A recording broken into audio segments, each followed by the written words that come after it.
Yari Gitongali, welcome Samay Lushindalani, Meiphung Productions, with 7th annual red carpet premiere of Tangkhul feature film Zingthanwo. Irazami, I Gitongali, Palaka, welcome something I lay. Yari Gitong, the Bangladesh Nakshi Chursalak Sijo. Nishilaga Rishi programming about myself say, Karesada, issue red carpet, Razam Gida Kalai. Issue cast and crew, you welcome Saku Sami, Karesada, Kwirubakami Ramror, writer and director, Pomshin Rungsung, cinematographer and editor,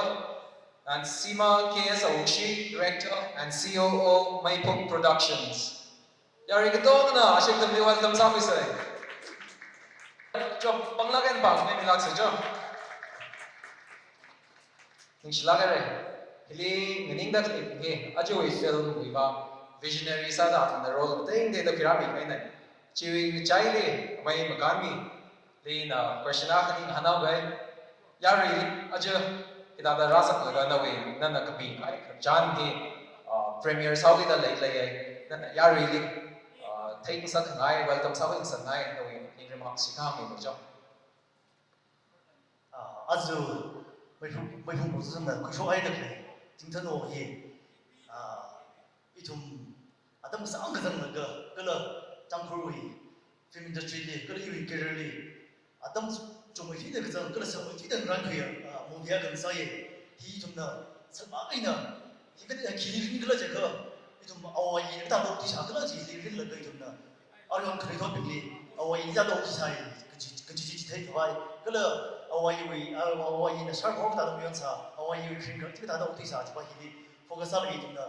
aju level se de khine kali chilang ka da yaron la le gi hi kya ka shum le kya ka shum shum le ji hi na hi rin da ko khawai na le jin na thum tong na pha ni yam mi lo ka ba da chung ga jang da le ta da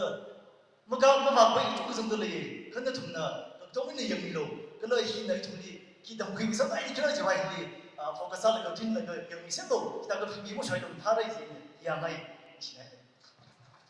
In Shilagare, Tangkhul film industry, a consistent Salakaina, that the producer that he binding there, but they did. Jenna, May Kamina, our cinema production, the Lake Baba and Krajan like a big one. Ajoy, Meiphung Productions, partner Salaga, Ajoy Cinema, Cap shop that like Sanai. We what's a group that we experience in the Nantino Kang Milaka job. Origin Hangai movie that you regularly in the job meeting, in the sub meeting, he won later go into the much we take our Krajan side, he can send a face I Gula Ara Bangla, our Ajanaco, among him late to the Shin Sutler, Gula San White and Right, Chunga late to the Chunga Sumi. Then he cái sống này cái là sao là mấy không production suy cái đông cái mình cái là suy là tao luôn cái trang phim gì mà tham sắc hay thế là cái tao cái sao thì mình bắt chút cái sống này cái là yêu ý là cái trang rất đại sao là suy là suy quy số hay suy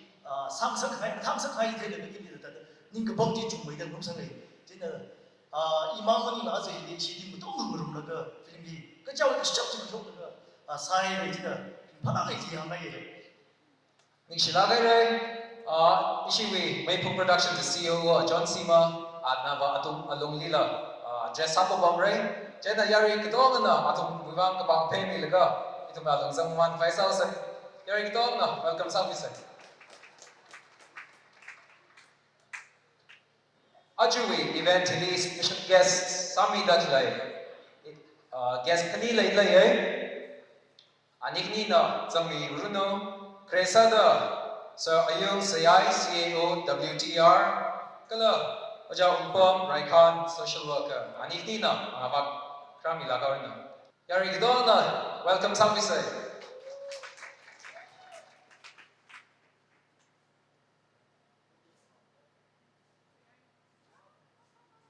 Nextly, issue is supporting actor, Kala supporting actress. Leng Sing Long Leng, and Ilishan Jajo.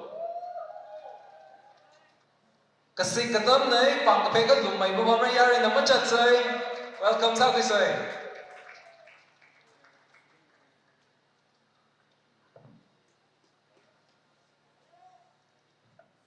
Niшлagay ray.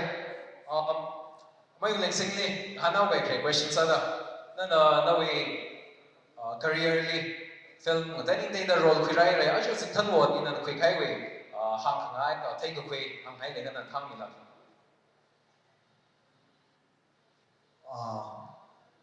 Itauna ini question han ni bang ning si jung bi da le ina chui Zingthanwo ra Khangrah ni experience a le currently na Khangrah le sala la negative story na mang reong le ka chui ba in negative story na reoi da experience ke le jiwa negative story na reong la ka matha da mang reong ka negative story chui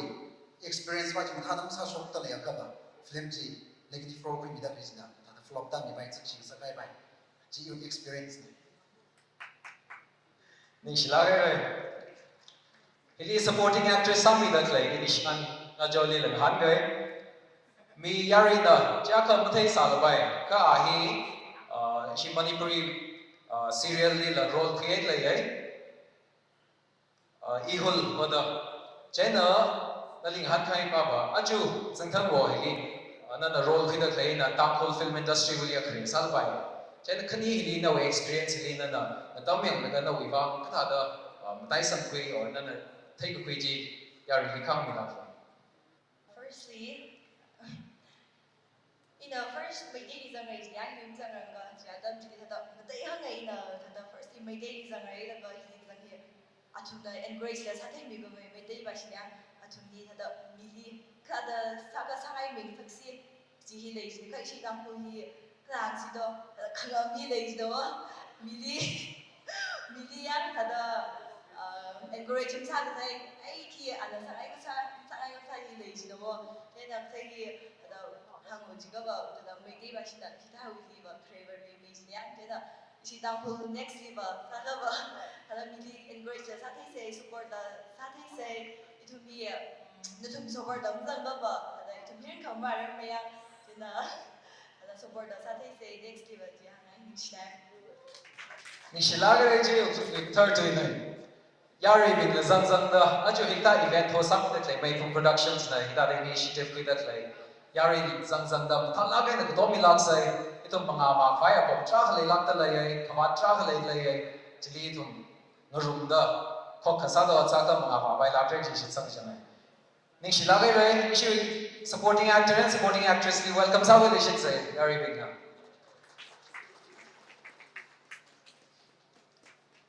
Rara da claiming he debutant surname atum ajuwe Zingthanwo we film hili zam laga khare sada atum da Tangkhul film industry li role zam we da claiming atum na Ngakuingam Khangrah ning ben ares P Meiphung yo ringa khayimba Mashun yari gdom na atum li welcome sa we say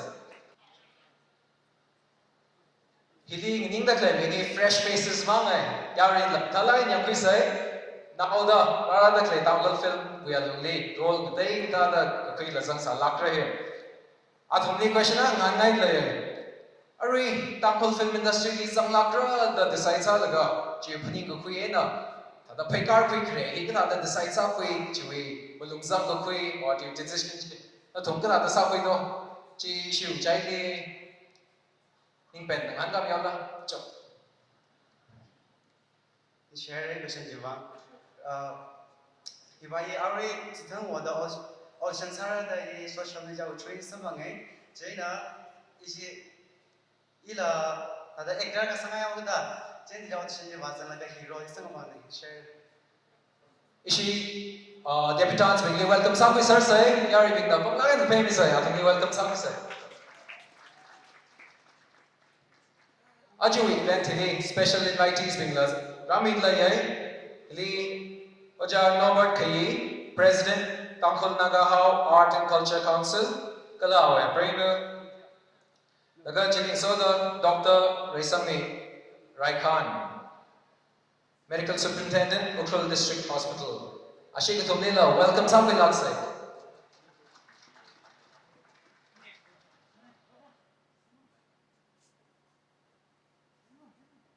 Next day,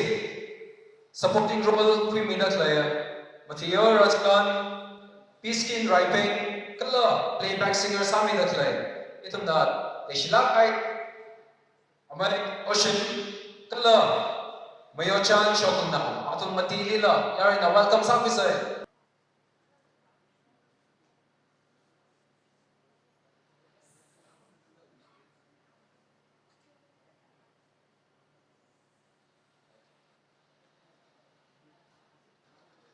Nishilak ay issue next guest Kwiru Ravens YL President Tangkhul Naga Film Association. Ojan Tangkhul Naga Film Association ni President Sada Samrangai Ajukum roles at the Queen. Jena Ojan Hika and Zingthanwo significance Jiwi Jilakam Milo Kala Tangkhul Naga Film Association we vision ni Anagada Panik Jilakam Milo. Next year, Meiphung production, one of the most reliable young musicians by all the time started in Meiphung production. Then actually, next year, Meiphung song ay. So Yari Saikoran na Issue Film Association la Tom sa mo jan welcome sa coalition say.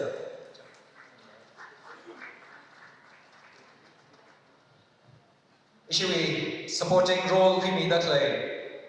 Guest welcome sa coalition say. Pungmaton Hongshi Temrewon Riping Rosie W. Shimray. Kala Ajuwe Zingthanwo film with costume design sami that lay. Pilayo Kayi. Yari ito na panglayan pa kami milak say. Ashiw ngajay John Pilayo ni nahanaw gay. Aju Zingthanwo historical film sa ida. Chiwi alumni kishan ki John shishin that lay. Atum na cup. Matay hindi na shishin that lay. Ito ngajay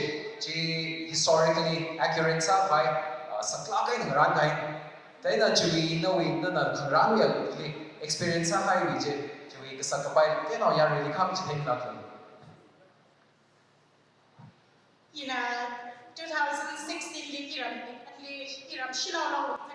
Secretary Aksada Pamchitara, Tangkhul Shinalong, Kachicharam, Shanwai Janwa, Ami Kalakan John, Amubi, Office Rahilo, the Hamaila, Iram Kashanka John Binji, Iram Karna, Shanchitara, Ina Namila Kaba. John Kong, Haura, Himang Tisaye, Kashan in the Hango, for Kashan, Galapuya, Kashan, Himang Tisaye, Kandida, Iram Karana, Kanga Tinjitaran, Ina Mataka, Kashan, the John Draka, Samone, Kajon, Tangam, Louis Room, Higatata, Amakasaka, John Draka, Samba, Bangala, Yashiba, National Committee, Ita, the Makatay Villa, Jitaina, Davina, Karana, Wina, Shai, Karana, Wina, Shai, Kai, Chamaida, really like the Sakata, Shai, Papi, Achu film, Zingthanwo, artist in a dress up in a Nishlaka. John Nishlaka, a binding that you efforts of help on Yari Dogana, you welcome some conditions, say John. Italy, rather claim. Issue supporting role with Zingkhai, Yuri Ben Chipang. Yermi John right now, kala supporting role, kala set designer Sami Hai, Zero Among Aungshi. Yari don't know welcomes other vision say. Nishlage right? Nishing Jay Among the Hanaway. Ahi film ka program is set designer and Maxam. Is someone supporting role we role the Chikipon works on Kaina. China we experience Kamilo. Naga na ponda hiwi set design sawa lagi achala ko we shimsa sawi to experience that no we come without the chicken. Ngan kan biwa ko chuk chi I supporting actors and other things are like that. On saman naga ai ashi na ishi atsuwi mapai tuwe o kala mi mara tuwe jao bida idila ai chance the chance you know akai mo sei dede ha bi the isa the la you need question sai le ha delivery atumba di chance kan la ke double real the on actually we le khani on dom khani kha the khilo the panin mi hai le okay mi khai le the chi khilo ka the ai confident mai la ga the strong sala ga ai is a la ga the ile chi chang hai the success the sa sa ja ar tu yi me ji big problem, right? Thế nữa, next you will say design thì ima trả là cái awai you các sinh sản cái hàng cái啥cái là sản thùng bán ra cái sản thùng cái step chỉ cái là cái sản cái gì yêu mình cái sản study sản xuất như vậy là cái yêu những cái sản nào cũng chỉ thao cái đó ở movie thì in a sense ra cái sản mai director cái gì cái phát đi được hiện tại cái sản này chỉ cần phải yêu mình hiện tại yêu cái hem cái sản này về thùng cái hàng sản mình cũng được in a cho actually sản này chỉ cần ai cả chắc là cái awai sinh ra được bấm sai ban sai sinh sản in cái sản gì mà sai cái movie đã là nhiều quên rồi nên tụi mình quên rồi ở đây bao nhiêu người cái giá cả mà thay bằng tham thì chỉ có giá cái tụi mình cái chỉ có nên chỉ có tụi mình comment nhiều vòng đó nên chỉ là cái đó nữa tụi mình welcome sau cái lịch sử cho Ishi chai la this doesn't đi là welcome sau cái sự khi nào cho we stars ra cái gì này ta ra cái đó nó welcome sau cái lạc sự cho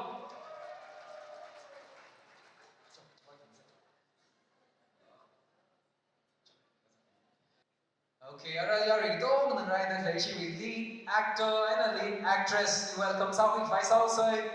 Kresa ta shi lead actress Pilayong Chajo kala lead actor Ringapan Ochi yari ka to na welcome sau cái soi shi lead actress Miss Pilayong Chajo hi reigning Miss Manipur second runner up 2022 này Jenna, she will lead actor Mary Pan. He role day the film industry, Tangkhul film industry, Ngakuingam experience a lot actor ne. And he welcome sa we should lay playong nali craze at hanaw gay. Aju dadan na hi Zingthanwo he role we hai pageantry we experience na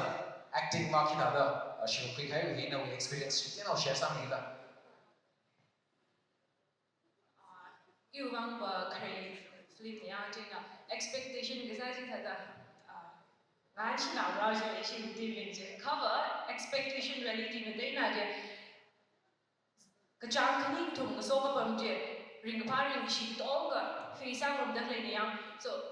different background different role when ra that lady different faces like that lady cái chỗ personality cái đấy sẽ but we still nào là learn sao vậy à mình ông vừa learn sao vậy chúng lady learn sao vậy at the same time itu relationship strong sao vậy đó first you stranger thật ra rằng này có show ở trong tràn đi vào family chúng ai là Meiphung production team cái đó cái Meiphung production team mà thua này nè Pilayong Jajo nè là giờ cái psychorally welcome salutation đấy ring pa cái là mà thằng là cái nè ring pa là cái hay chứ zing sa say chứ hàng này Ni sila cái đấy Miss Pilayong ni phong han yao cái aju hi experience về na now the rara the claim dom ni la acting role opportunity some kan na chi cái thà da response sa đó aju bai la expecting sa sam ne very Khangrah sir ni yang so very na opportunity mi ka amoled Ni sila cái đấy mai rek pan ni la han ba mau cái na of the fourth film này na main role kira da khai ve dum ni cinema elina tu na zang yang ka ali amai khar da la address sa ji thai ki ba maria chena na we role realism hui na na we experience khai ve dum ni we role ko hui na la cinema ba khai na ya really think sa ngai na we experience ti na kham ni la mình chỉ là cái đây à gì thì mình phải cái ta tâm cái thùng khay đi isi belum sang tâm đi vậy thùng ta red carpet ta cũng sang này saya nggak ada kita mai thùng basi yang si jum pun tu kita ta opportunity semua ni lagi movie jadi itu na jang awal ini si desa custom way culture way kesan jom lagi itu na mak cái chỉ thao bộ cái trang thấy cái gì nhá saya na Ivan go challenging salah kai mu ya kan bai ba khali na sa kai bin ju da ro ni sam da ya wi la ga ri ka ba ta chita treasure ga sa ma ne ka ri bai ta te hong ga ili chita opportunity sam phang ba ka bai khui sang go khui sang phang ba ning shi ji ka la ina ji experience sam hui ji ba ni share Nish agai rai yari kitol na ishi lead actor and actress welcome sa ko lishin say. Nish agai yari na patient la kai na sikla kaya daw ni le da rai ki ki ba ito mara alwa program singa mai sao say ba ito da entrance pick up man la ito may ticket chila chithai ma man da alwa sa mai sao say